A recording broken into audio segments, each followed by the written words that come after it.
Can Okay. you please talk about what a guide dog is in terms of what it means for somebody that is obviously blind, but Yeah. somebody who's a Muslim and has a legitimate reason for having a guide dog, and then what issue came up surrounding that matter? Sure. Sure. Absolutely.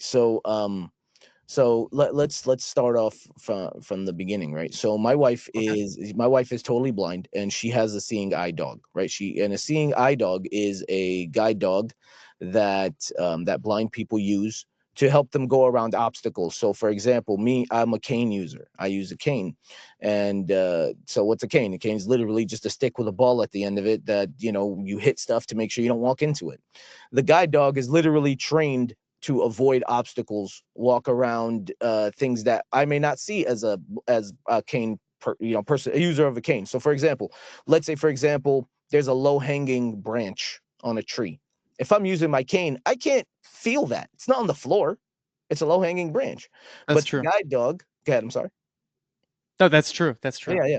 But the guide dog, for example, could see that low hanging branch and can walk the user, the blind person, around that branch. They won't even know it's there, right? So these dogs are extremely, extremely invaluable, right? They're an insane, accessible resource for blind people in the U.S., in the West, and all around the world. Right? There's guide dog schools all over the world, and my wife went to the Seeing Eye, which is the first guide dog school. It's like the Harvard of guide dog schools. Okay.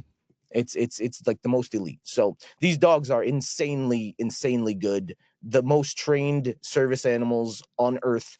And just to give you an example, or just so you can understand how trained these dogs are, if a dog fails the training, so let's say for example it's being trained and it can't handle the stress, it gets retired, and those dogs are the ones that get picked up by police departments and fire departments and TSA and stuff like that. Okay. Okay. um so that's how elite these dogs are. So you could see how valuable this dog is to a blind person's life.